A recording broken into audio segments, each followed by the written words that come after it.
While progressing in life, at times we feel stuck due to the lack of knowledge of how to manage our time well.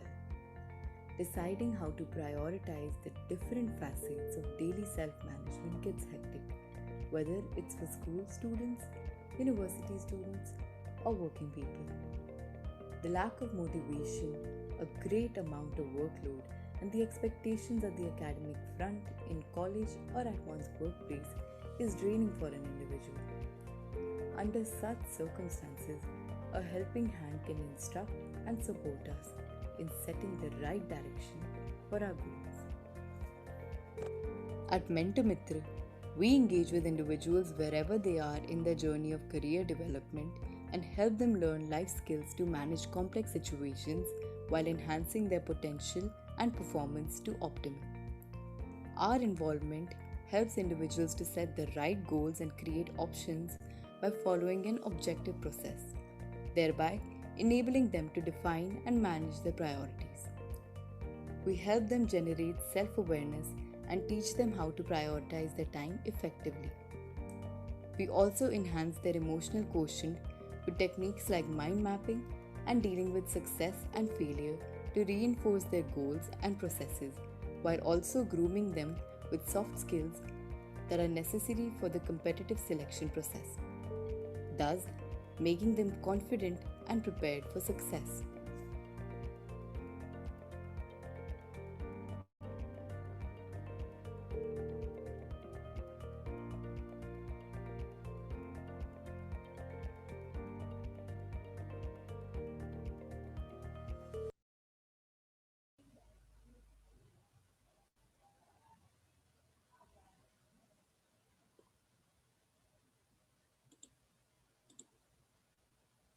Good evening, everyone. Uh, I will be taking you guys through the MentorMitr application. So, the first thing is the questionnaire. So, before you come to a counseling session with a mentor, there are specific screens, specific templates which you have to fill to let the mentor know what your goals and everything. So, questionnaire is a template where we ask you some 20 to 25 questions to know about yourself. And so, tracks and options where you get to choose, the tracks which are present. And this is to let the mentor know which tracks are important and which might work out for you based on your interest. So after submitting the tracks, mentor will guide you through which tracks are important and which might work out for you based on your interests. So after submitting the tracks and options, there is a sports track. So if you are interested in sports, you will be able to answer these questions. You can answer about your favorite sports, what are your achievements in those favorite sports.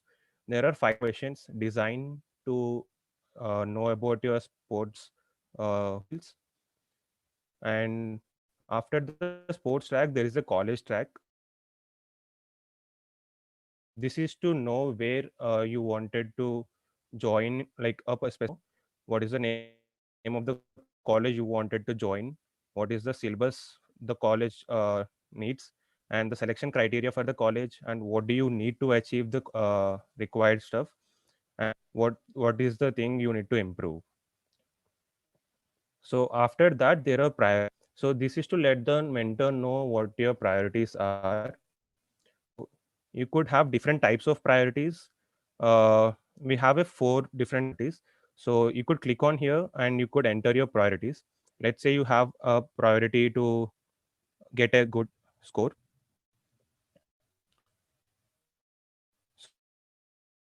So and let's say it's an important priority and it's an urgent priority. So there are types of priorities. So there are 4 different types: important and not urgent, important, urgent, not important, non-urgent.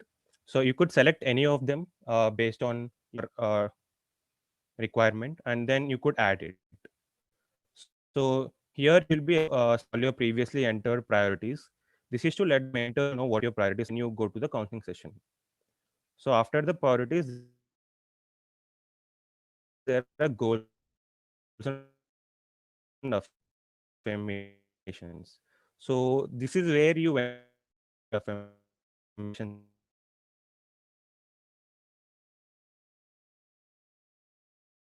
So and all of your goals are entered here, and all of your affirmations are entered. uh, you could add your activities.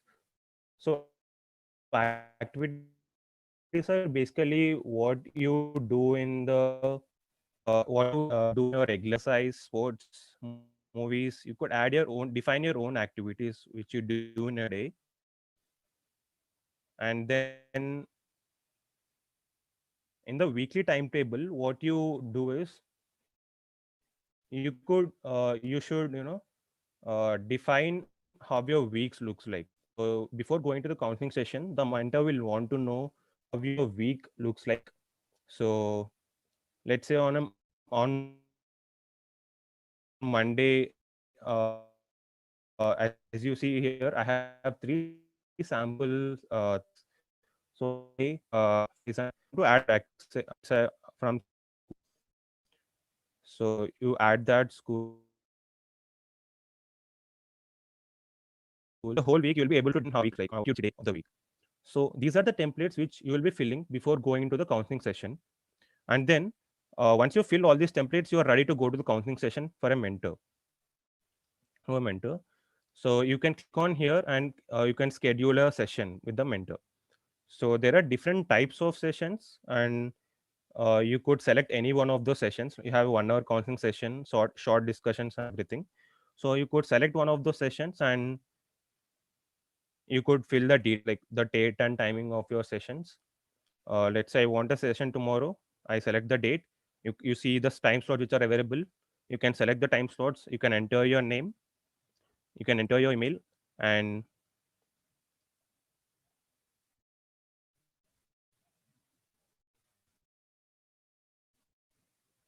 you enter here, and you can confirm your meeting. So once your meeting is confirmed, the MentorMitr team will get back to you on mail. So that's how you schedule a session. So after you schedule a session, once after the session, the mentor, if you have any feedback about the mentor, about the session, you could give us feedback and we could improve on that. And after the session, what you'll do is you will be giving the app your data, based on which we'll be getting reports. We'll be assessing your performance and everything. So you could add your own subjects. Like if you're a school student or a college student, you have different courses. So you could enter your course name, and you could enter your target in that course. Let's say you want to get 95%, and you could set your own targets in those subjects. And in the time tracker, you'll be letting us know what you're doing each day. So let's say on today at 20 right now, I am giving a mentor myth presentation. So you could define that in your activity and then come here and select that from your activity. Okay, so you'll be giving us all this data, and once we have all this data each week, based on what you're doing, we'll be giving you the reports on your email. So these are the outputs which you'll be getting from the mentors. So when you go to a mentor after the counseling session, he'll be looking at your time. So let's say you are spending 10 hours on session, so he decides how much time you should be spending on different activities in each week. So let's say the mentor wanted to spend your week like this. So you'll have an idea of how to distribute your time. So this is a bar graph showing that. And after the session, the mentor will be giving you suggestions, like the summary of the session. What are the suggestions you should be following and stuff. And in the grade section, you can enter your scores on each in each subject. Let's say in maths, I had an exam today and I got 90 out of 100. You could have a record of that, and when you go to the mentor again, he'll be having a record of that. And we have a depiction of how you're performing in each subject. So you can see how the we'll have a bar graph, so that you can see how your percentages are going.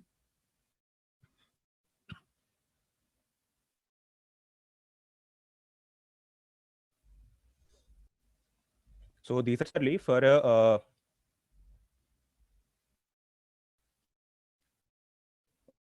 a working professional. There are the different. So the mentor will be able to fill a questionnaire where he'll tell us about his or her work life and everything related to work and everything. So similarly, his or her own priorities and goals and affirmations, and a weekly timetable. Let's say a working professional has, go to work and family time and stuff. So he'll be able to have his own weekly timetable defined for himself. So remaining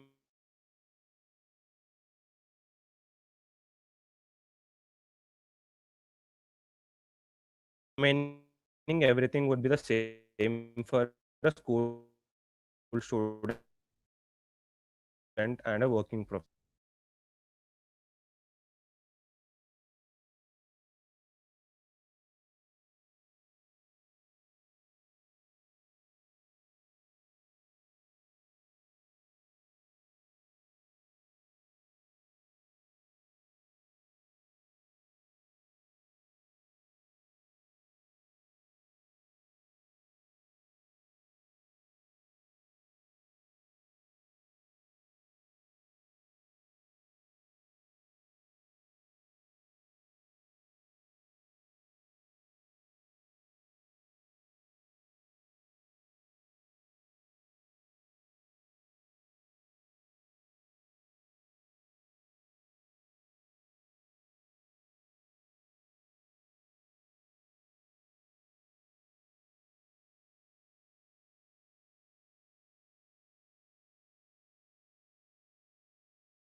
I would like to state the steps to avail the e-certificates. To attend the full webinar, once you see "Thank you" displayed on the screen, there will appear a link to Google Attendance form in the chat box. Click to mark your attendance and get the feedback form emailed. Fill the questionnaire that you receive in your mail for the details. Follow our page on Instagram and Facebook.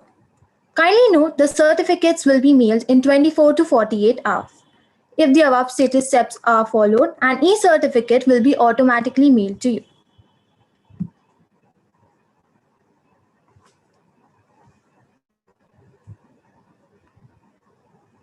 MentorMitr is a mentoring organization. Our aim is to guide individuals wherever they are in their journey of career development and help them learn life skills to manage complex situations while enhancing their academic performance to optimal. Our involvement helps students to set the right goals and enables them to define and manage their priorities as well as enhance their EQ. Good evening, everybody. Welcome to today's webinar on anxiety, how to deal with it effectively.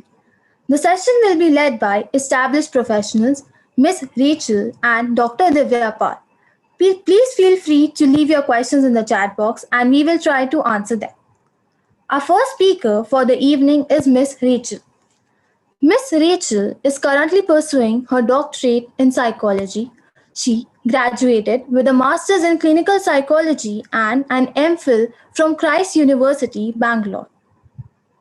Her work is currently in the domain of development of assessments as part of her research.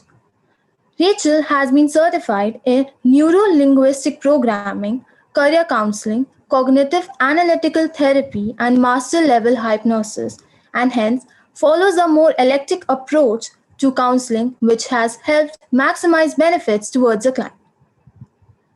With respect to practice in particular, she consults specifically for psychological and educational assessments at the Reach Clinic, Bangalore, having worked with close to 1,000 clients in the past 3 years.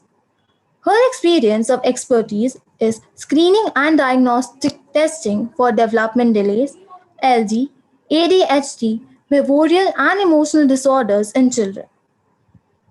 She has conducted more than 70 workshops for students on a variety of topics such as effective communication skills, decision making strategies, dealing with anxiety, depression, and healthy interpersonal relationships. Having been part of Rotaract, the youth wing of Rotary International for 12 years, she believes in developing need based strategies to bring about social and educational change. I would now request ma'am to please enlighten our audience. Good evening, everyone. Thank you all for joining in today. And we would be discussing a brief about anxiety and its management. And I would be taking you through some of the questions which you can see up there as well. I would like to begin with what is anxiety and what can cause anxiety. This is a common term that has been floating around. So, just to take off any kind of doubts related to it. So just imagine, I think in a simple way, I would say that anxiety is a reaction to stress.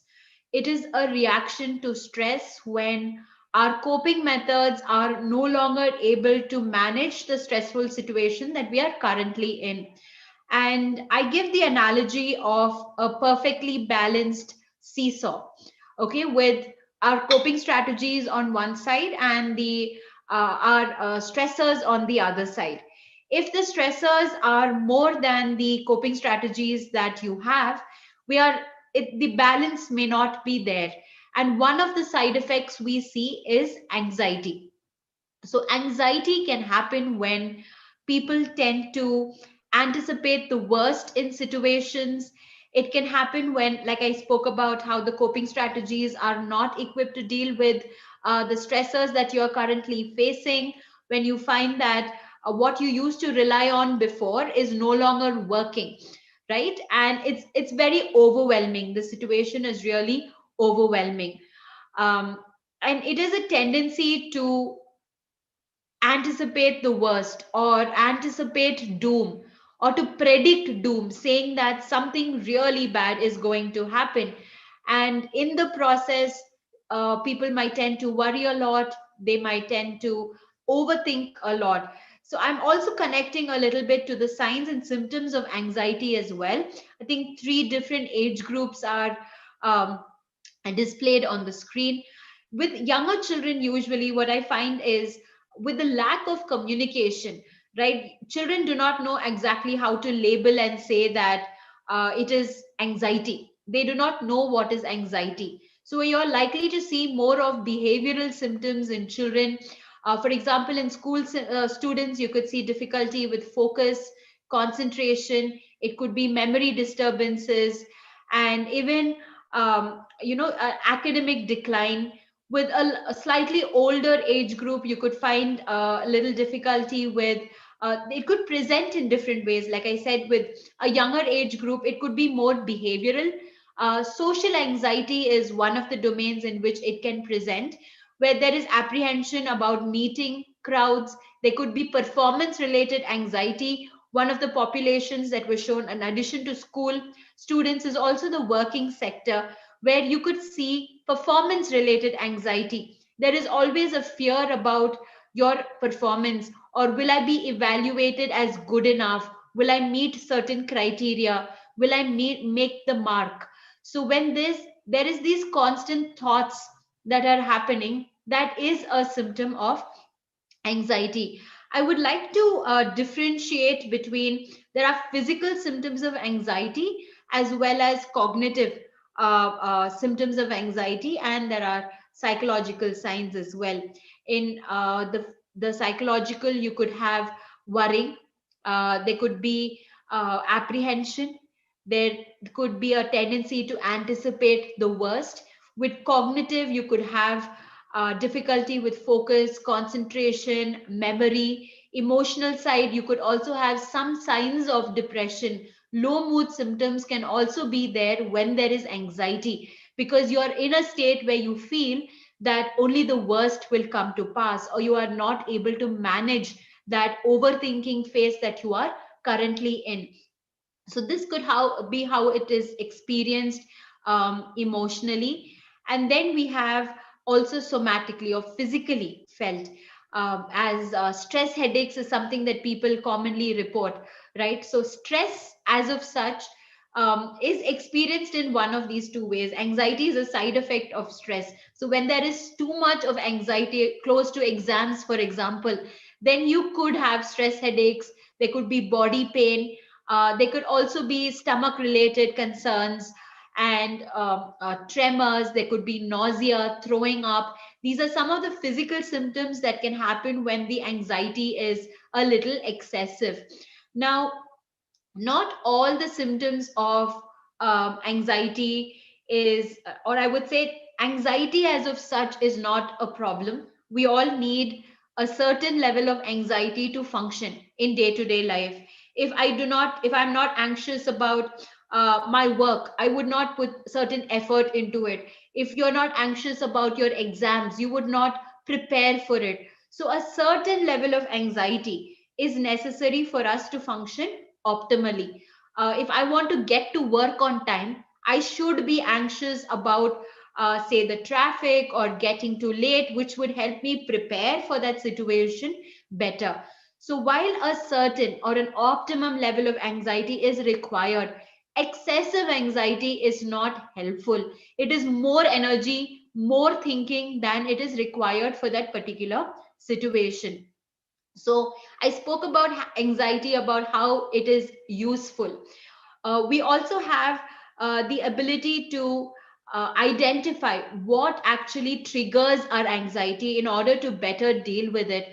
I usually, when I work with clients, we categorize the kind of events which triggers their anxiety and see what is it that is common amongst them, right? Let's say maybe every time you are expected to perform, when you are being evaluated, that creates an anxiety, and then we look at the reason why it is causing that particular anxiety. So when we are able to identify a trigger, right, it is, we are able to better prepare for the situation.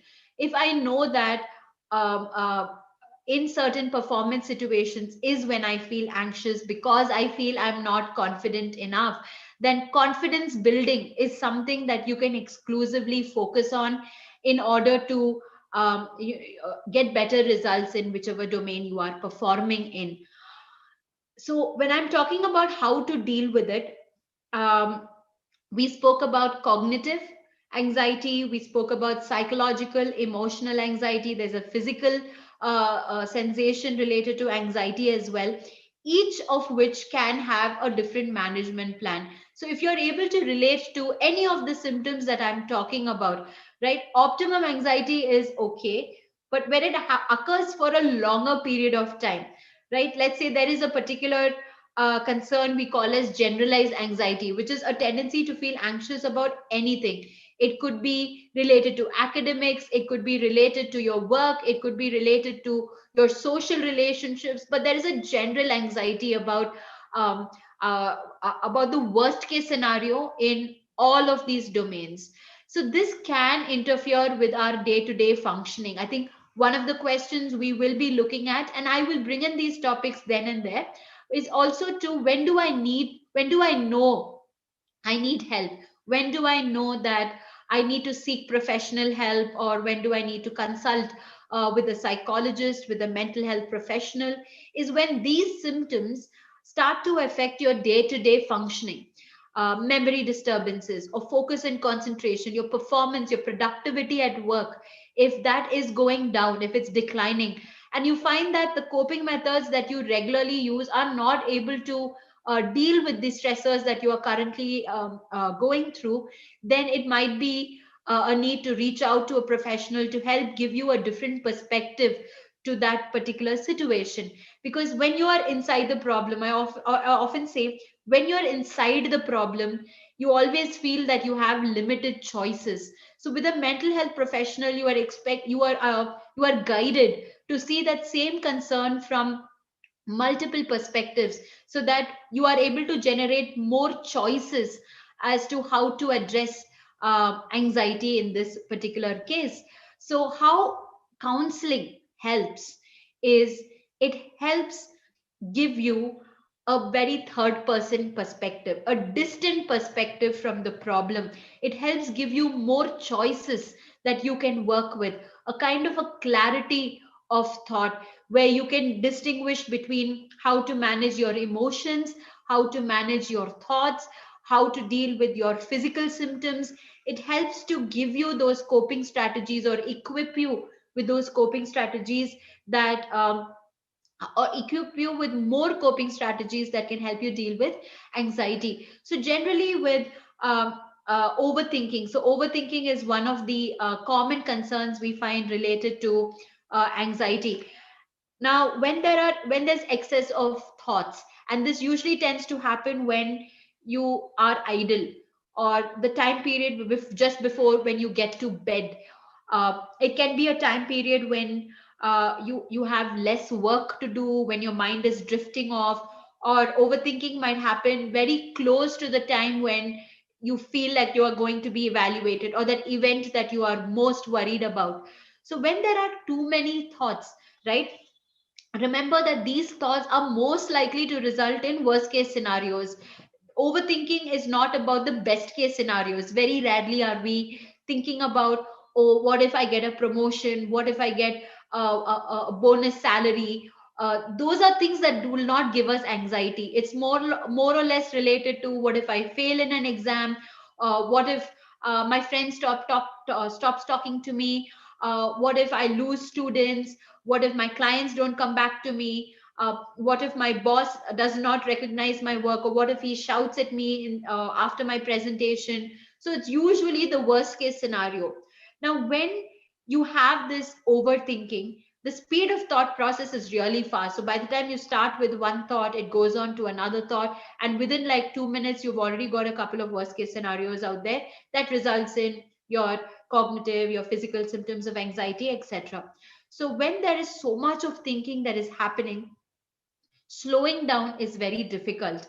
So we usually encourage that to manage or to deal with that anxiety, you start writing down your thoughts. Documenting your thoughts slows down the process, because simply said, you can't write as fast as you think.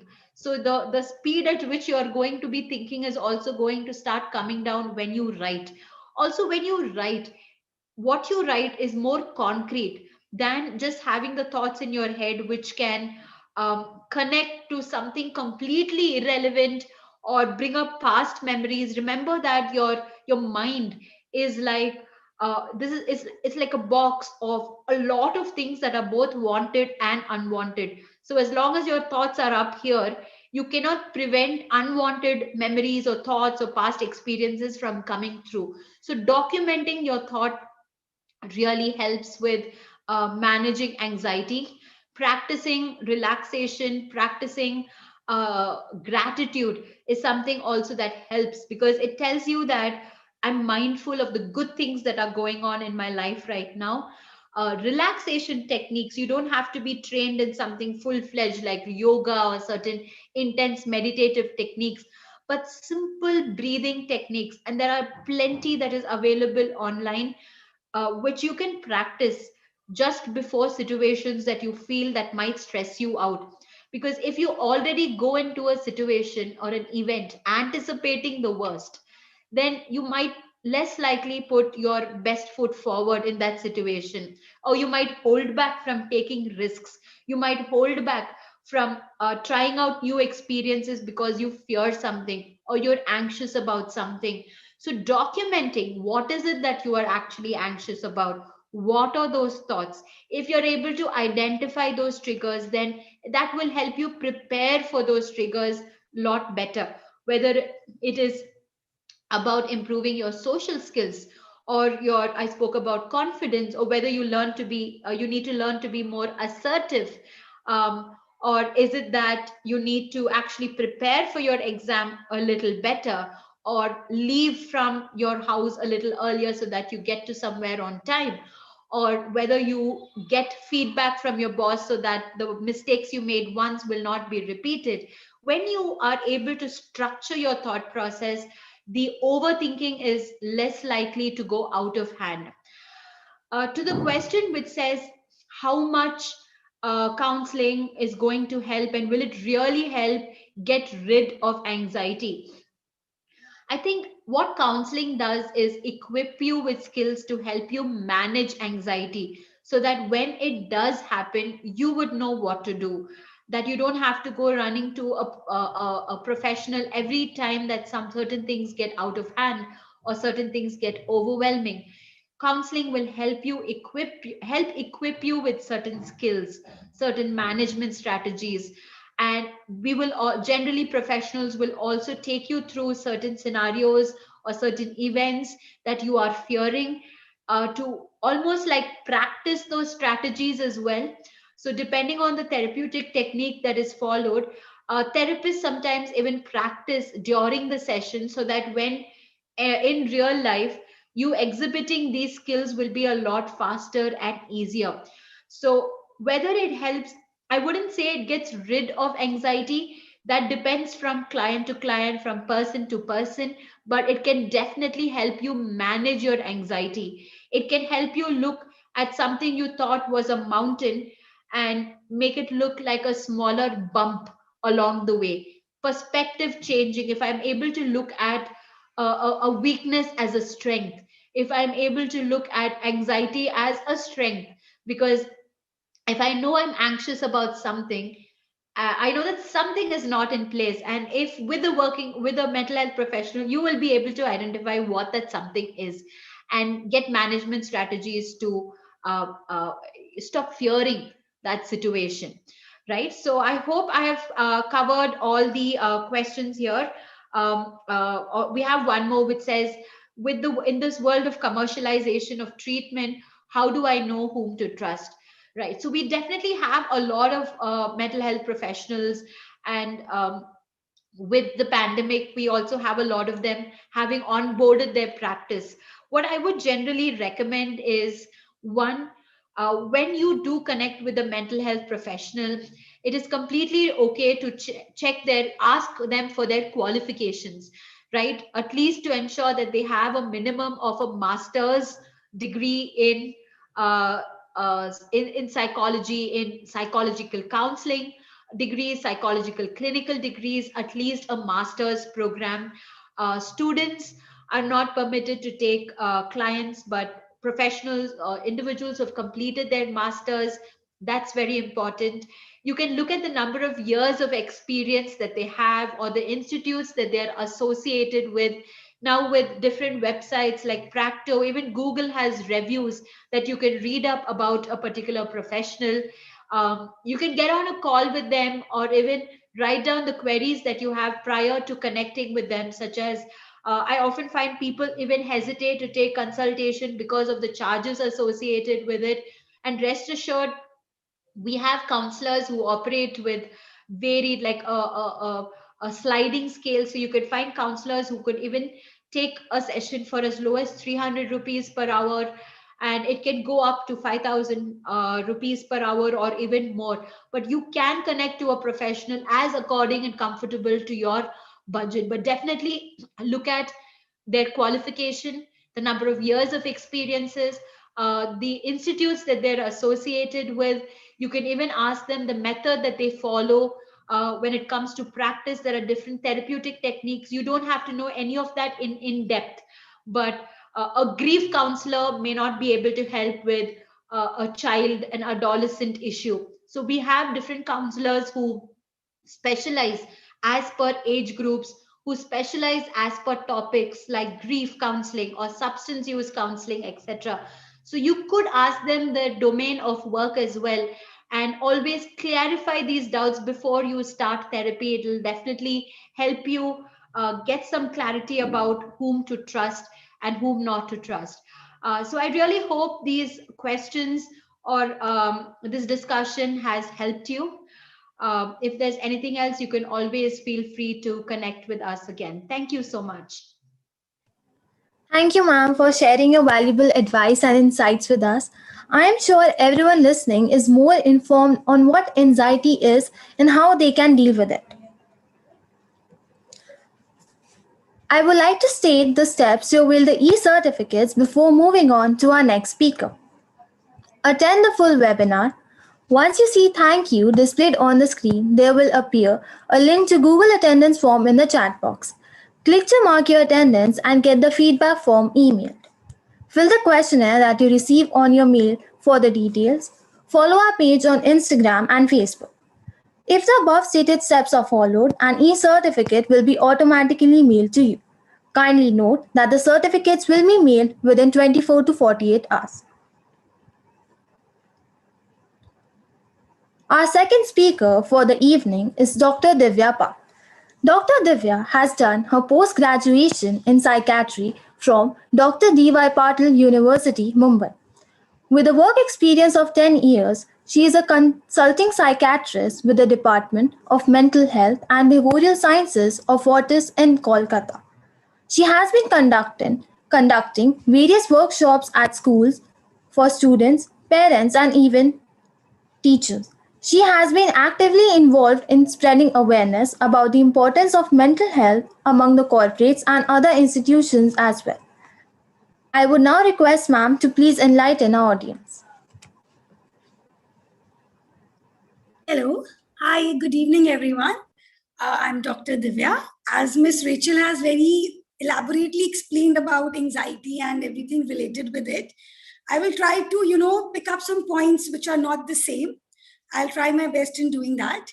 So for us, it's very important to understand what is anxiety, what causes anxiety, and what are the signs and symptoms that, they cross a normal line where you have to actually start taking some kind of help, either with a psychologist or with a mental health professional like a psychiatrist. So what is anxiety?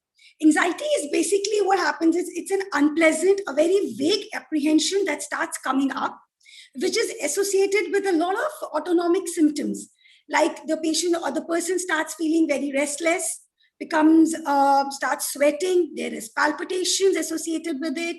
The person says that my heart is beating very fast. It's like it's racing.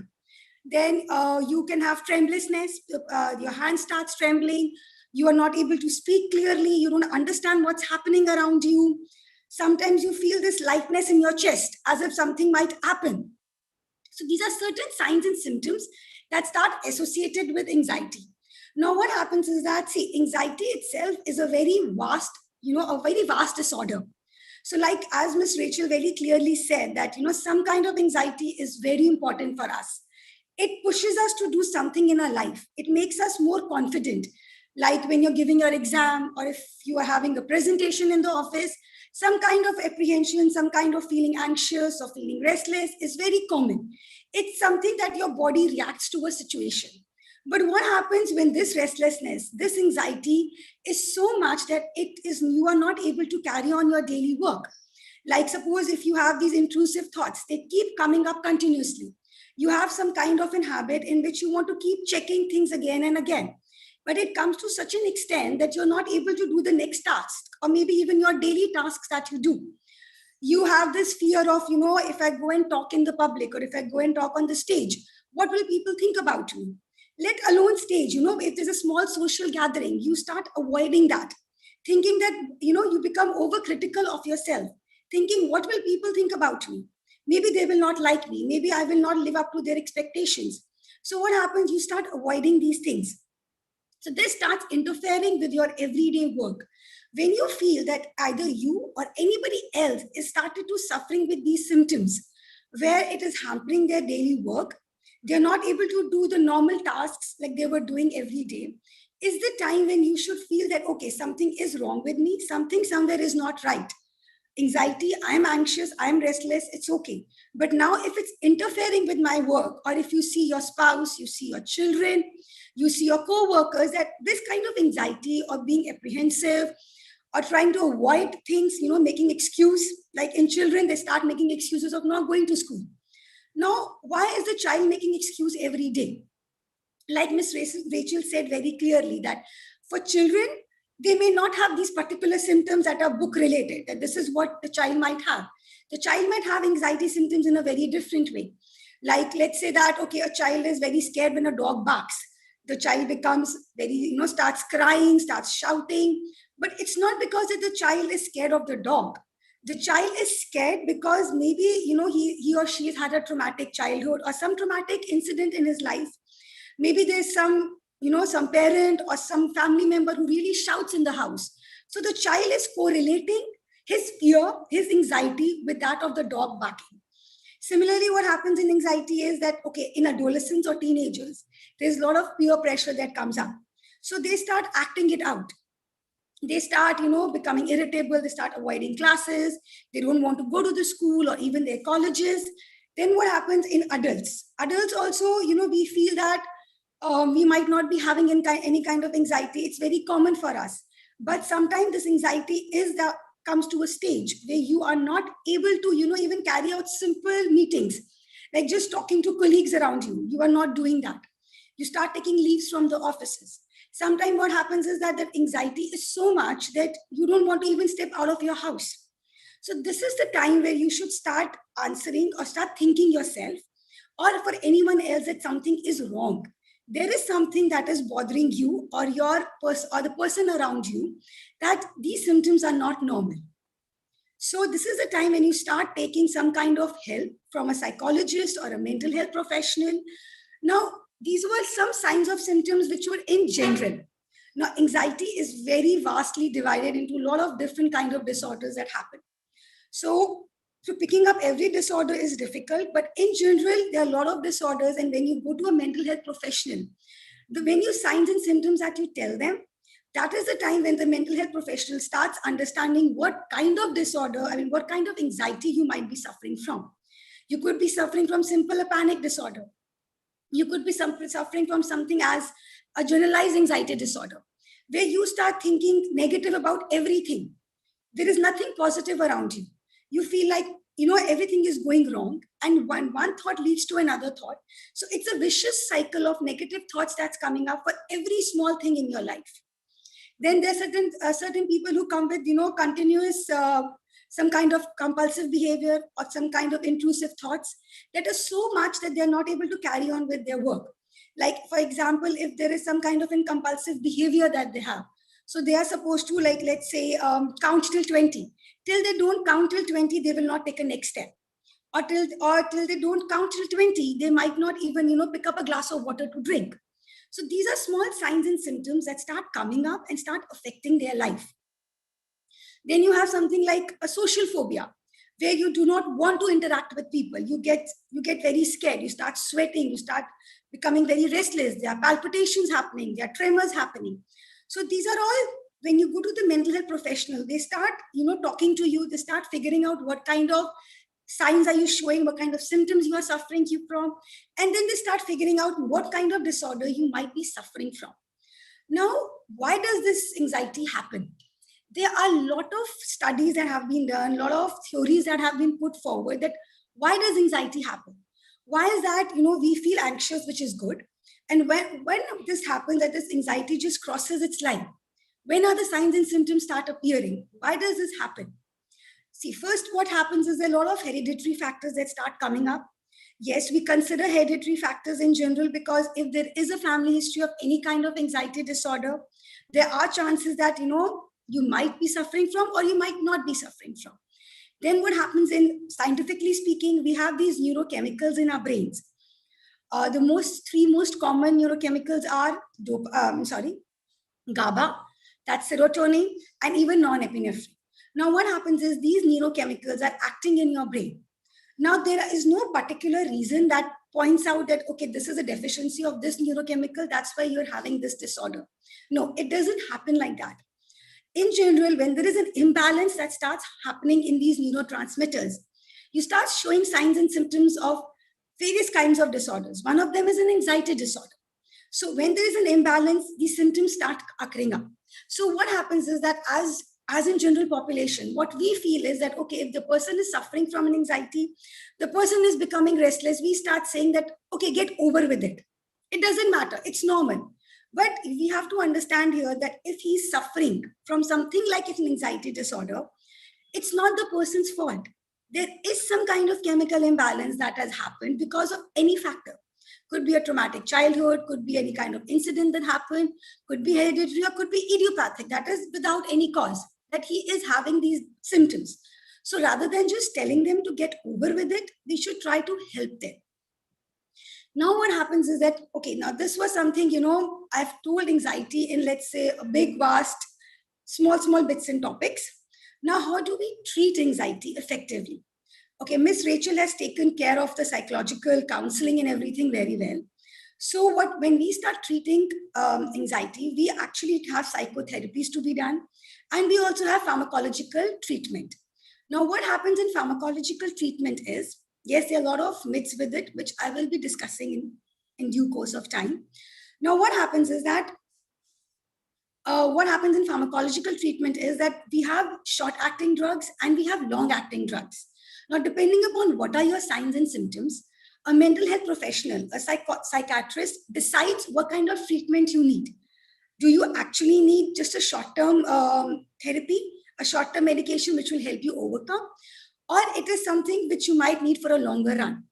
Now, here I would like to, enlighten everyone here is that these pharmacotherapies do not cause any kind of harm to your body. They are not addictive. It's like when we are taking treatment for small illnesses, right? We have fever, we take medication. If we have chronic illnesses, like we have diabetes, we have hypertension, we have thyroid, we take medications.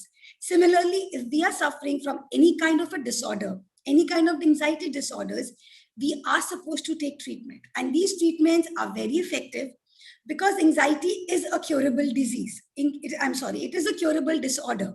So if the treatment is taken, there are chances that you will fully recover. But the treatment, the medications are always and should be taken according to your psychiatrist, how he or she prescribes you and in what way he prescribes you.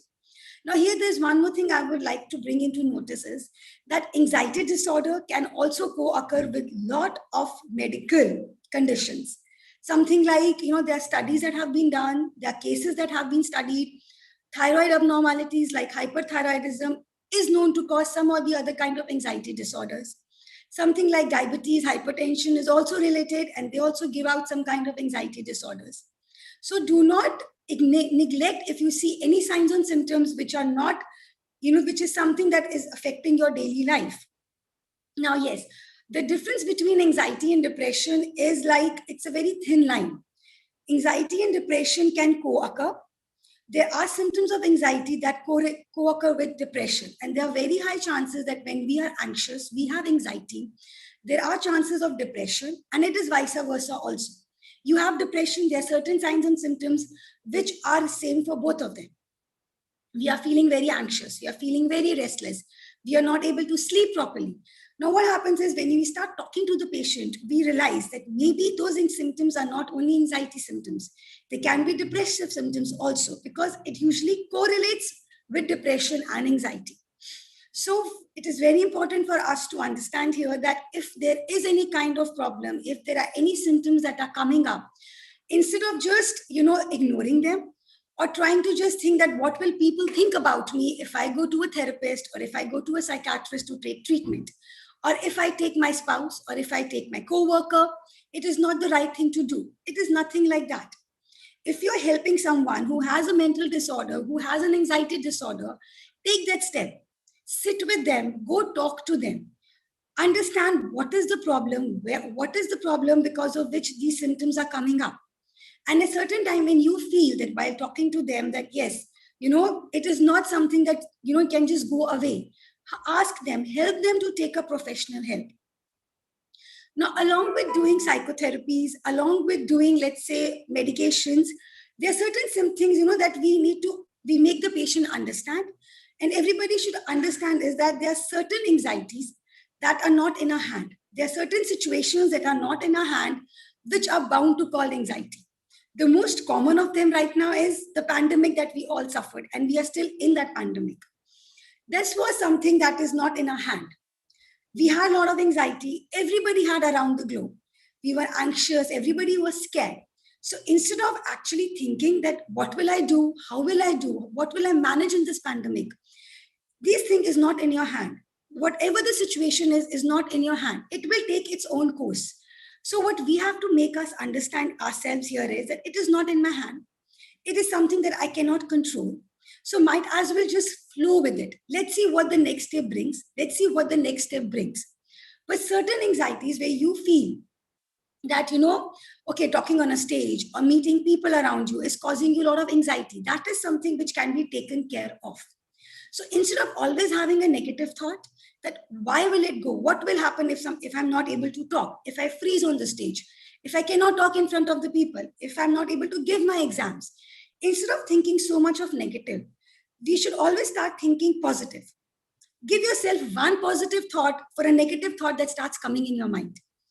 If you feel this, that, okay, I will freeze on the stage, but why will I freeze on your stage? You know your topic, you know your presentation.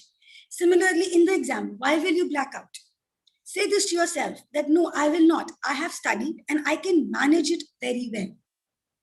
If you start giving yourself these positive feedbacks, you start feeling much better. The anxiety level starts coming down. Another way to effectively manage anxiety is taking a break from that situation. If you feel there is any particular situation, or if you're studying for your exam, is causing you a lot of anxiety, you start feeling very scared. You become restless that I cannot study, or maybe I cannot work on this presentation right now. It does not matter. Leave it for some time. Nothing will happen if you take a break from your presentation while making your presentation or studying for it or studying for your exams. Nothing will happen if you take a break for 10 to 15 minutes. Get up from your place of work, from your workstation. Maybe if you are like working from home or you're studying for your exams, close your books, do something that you like. If you like to play an instrument, do that. If you like to maybe, go to the kitchen, make yourself some kind of a lemonade, or whatever you like to do, something you really enjoy. If you're in a house, you like to play with your pet, do that. You like to talk to your grandparents. Maybe if you're in your office, you're not able to work at that time, just go and talk to your colleagues. So what happens is that particular time when you're feeling anxious, rather than spending your time, wasting your time on just being anxious and not able to find a solution to your problem, you get up, you take a break, and then with a fresh perspective, you come back to your problem. That is how what happens is that your anxiety level comes down. You've taken a break. You feel much better. You feel much refreshed. And you're able to tackle that problem with a healthy and a proper mind. Another thing what you can actually do is accept certain things that are not in your hand and do something that is in your hand. Do not always strive for being the best. Work for being the best, but accept if something happens, if there is a problem, I should have a plan B to solve that problem. That is very important when we are managing our anxiety. But when you feel that, okay, after doing all these things, I am still not able to manage my anxiety, or somebody around me is not able to manage the anxiety, it is, interfering with my daily life, with my daily routine, then yes, please take the help of a mental health professional. Go to a psychologist, go to a psychiatrist, take timely help. Help your family members, help your friends or your colleagues. It's your duty as an individual to destigmatize this mental health or any issues related with mental health. Because mental illnesses, mental disorders, like any other disorder, is curable if treatment is taken on time. So for us, it's very important to understand, the more we talk about it, you are having a problem, you are getting anxious, you are getting very scared, talk about it. Talk to your parents, talk to your friends, talk to your colleagues. The more you talk about it, you are directly or indirectly spreading more awareness about mental health. If you feel your colleague or maybe your neighbor who is suffering from anxiety issues, is having symptoms similar to maybe you had a couple of months or couple of years back and you took treatment for it, go tell them.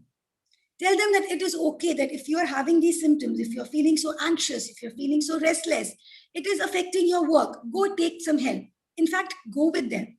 If you see your children, if they're having a behavioral problem, you feel their behavior is changing, they're avoiding school, they're having some of the other problems, they're becoming more irritable, speak to them, take out time for them.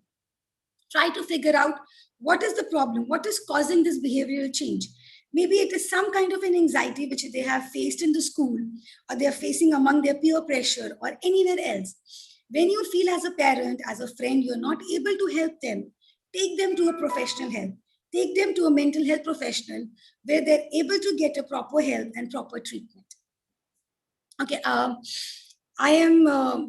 my topic here is finished, but I think I have almost answered all the questions. If there are any questions, I will just see. I don't think so. If there are any questions, then I can take them. Yes, ma'am. Thank you, ma'am, for the information you shared. I am sure our friends have surely gained a lot of knowledge about how they can effectively treat their anxiety issues. Now, we would like to proceed to the question and answer round by our audience. The first question we have is, what can be the challenge of doing the counseling online, especially when you don't see the person physically and can't assess their body language or facial expressions? Ms. Dr. Divya, can you please answer that? Yeah, see, actually, that is a problem that happens because nowadays with the pandemic, a lot of sessions, online sessions have started happening.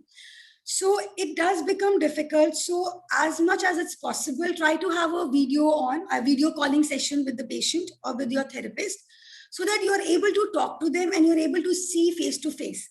Because indeed, a face-to-face session is much more effective than having your video off or your camera off while talking to the therapist, or the therapist is talking to you. So my suggestion would be try to keep your camera on as much as possible for a more interactive and a much more better session. I hope that clears the answer. Yes, ma'am, it does. The next question we have is by Feroz. Is it possible to stay 100% immune to anxiety? Okay. It's not possible to be 100% immune to anxiety. See, because like I said initially, anxiety is something, it's very common. Like Miss Rachel also had told that we have some good stressors and we have some bad stressors. So feeling a little bit of anxious while going out, doing something or going for a job interview or doing some presentation is very, very natural. It's your body's reaction, which is considered natural. But being immune to anxiety, yes, I can say this, that, okay, you may not get anxiety related disorders, but having anxiety, it's common. And if that kind of anxiety is something which is not hampering your work, it's something that, okay, you feel a little restless, a little anxious while giving an interview or giving an exam, and you get over it the minute it starts. It's absolutely okay. And sometimes, like I said, if you feel that no, it is affecting your work, then yes, you are not immune, that it's not that you cannot have anxiety. People can get anxiety at any part. It's not that, okay, if one person will get, I will not get, because anxiety related disorders are very common across the globe. So yes, you can be immune to anxiety, but anxiety related, if anytime you feel, you're getting the symptoms that is affecting your work, then please do take help. Do not ignore them. Am I clear with that question? Yes, ma'am. Okay. The next question we have is by Princess Free. She wants to ask, as a student, how can we conquer online classes that cause anxiety, especially when teachers are not considerate with the emotions and feelings of the students? Okay, see, it's nothing that they are not considerate. Like, you are facing online hurdles while doing an online class. See, teachers are also facing a lot of hurdles while giving the classes online. They might be having some kind of internet issues, or maybe they are not as tech savvy as the students are. So they might be having some problems, while conducting the classes, how to make the presentations. So it's not that they are not considerate about your feelings. It's something, it's like a two-way. If you are having a problem in your online classes or Talk to your teachers. I'm sure they'll understand. But meanwhile, you should also understand the problems they might be facing while conducting an online class. For everyone around, the sudden shift from the physical classes coming to your house on your laptop has been a drastic change. Students have been coping up in a different way. The teachers have been coping up in a different way.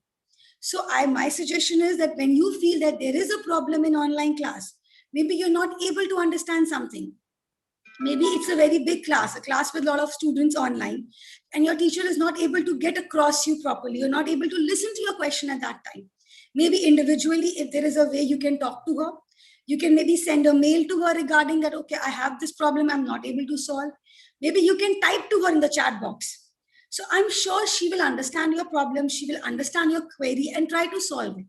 Maybe she doesn't have time in that particular, let's say if you have a 45 minutes class. So maybe in the next class, you can ask her again.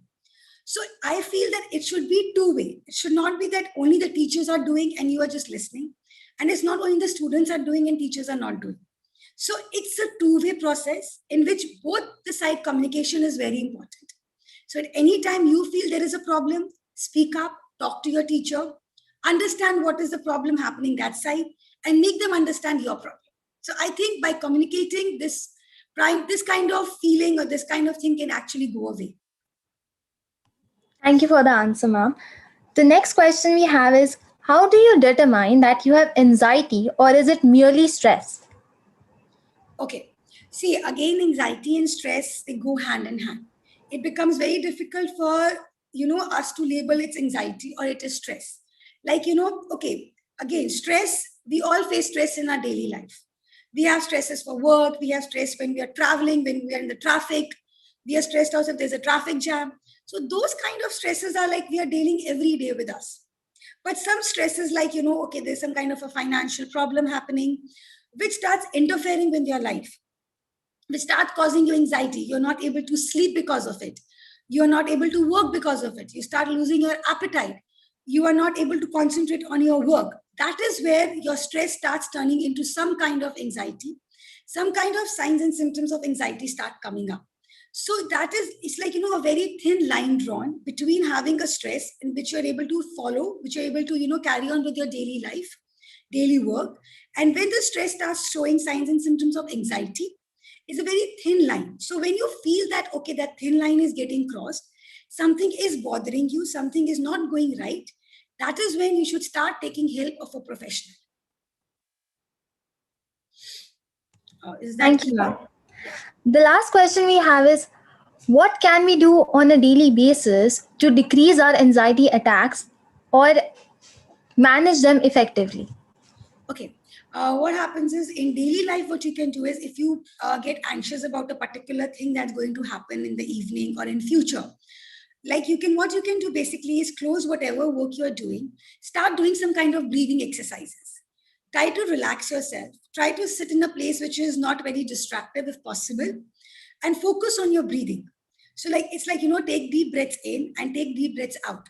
So this is the way you're trying to calm down the rush of anxiety that is there, that the rush that happens when you get very anxious, when you get very restless, starts coming down. You become more calmer. This is one way what you can do. Second is when you feel that you are becoming very anxious, again, leave your work, maybe pick up some hobby that you like to do. Maybe if you like calligraphy, start working on that. If you feel like, you like painting, start doing that. It doesn't matter. So in daily life, what happens is again and again, if we start picking up things that make us feel happy, the level of anxiety starts coming down. You look forward to something which you really like doing. So pick up a hobby, do something good for yourself. Try to make yourself understand that certain situations are not in my hand. So let it be. As and when the situation comes, I will try to solve it. But whatever is in my hand, let me do the best I can. You can go for regular exercises. You can go for a walk if in the pandemic, if the situation around you is safe for you to walk. With all the precautions, go out for walks.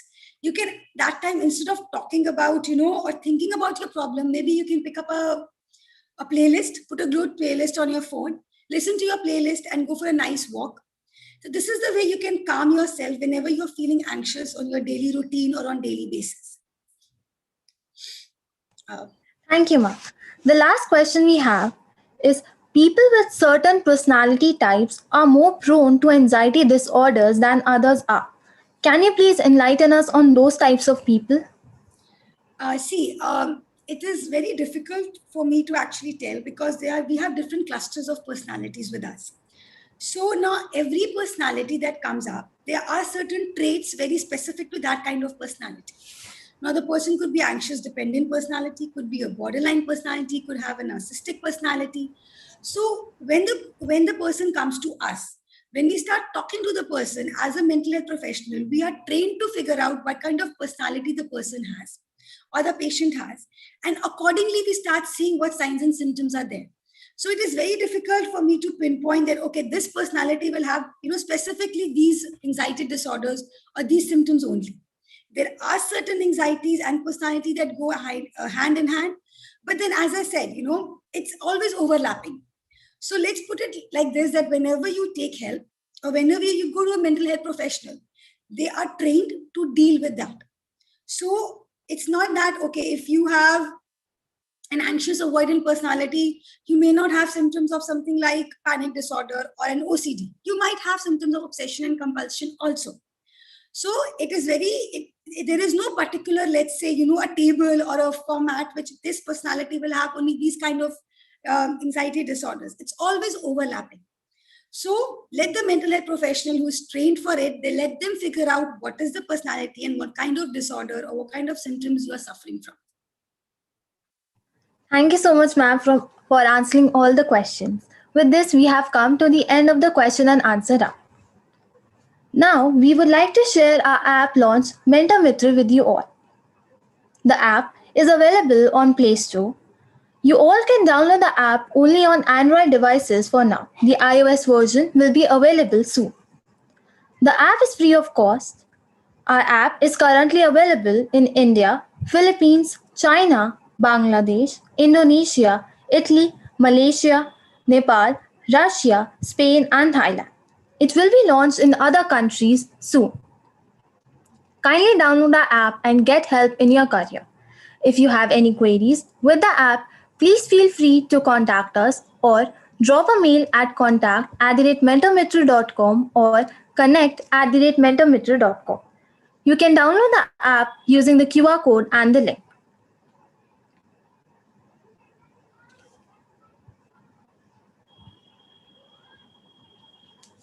Now, we would like to present to you our programs for working professionals. MentorMitr's spirit and endeavor is to engage with the working people and help them improve their current performance, enhance their motivational levels, help them set their short-term and long-term goals, enhance their emotional quotient, and help them have better control over their work-life balance. We provide you the Compass Pro course, a 1-month engagement program to help you set the right direction for 75 USD, and Habit Forming Pro course, a 3 months engagement program to help you set the right habits for your immediate success and life skills for the rest of your life, which is available for 150 USD. Programs for school students.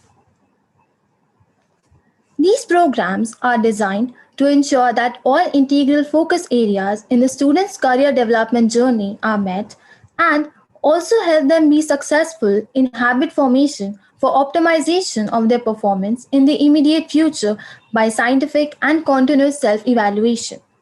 We provide you the Compass course for direction setting, a 1-month engagement program for 75 USD, Habit Formation course for success, a 3 months engagement program for 150 USD, and Ensure Optimizer course, a 12 months program for 700 USD.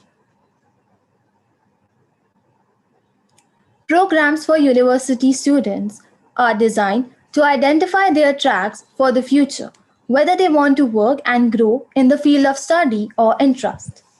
Our digital programs will help you to make informed choices that are duly evaluated, know your options clearly, and optimize your efforts to achieve your short term and long term goals. We provide you the Compass course for direction setting, a 1-month engagement program at 75 USD, and Habit Formation course for success, a 3 months engagement program for 150 USD. Download our app and get features like counseling sessions with our mentors, psychometric assessment, real time periodic counseling sessions, trackers for time management, grades, career choices, etc., EQ grooming modules, SWOT analysis, 24 into 7 chatbot access, performance tracking reports, and free access to our webinars, videos, and blogs. The access to these features will depend upon the program you choose. If you wish to register for any of our programs, reach out to us and also for any of the counseling needs that you may have. I would like to thank all our speakers as well as the audience for giving us your time and support. Thank you for attending and engaging in today's session with us. I would like to repeat the steps to avail the e-certificate. Attend the full webinar. Once you see thank you displayed on the screen, there will appear a link to Google Attendance form in the chat box. Click to mark your attendance and get the feedback form emailed. Fill the questionnaire that you receive on your mail for the details. Follow our page on Instagram and Facebook. If the above stated steps are followed, an e-certificate will be automatically mailed to you.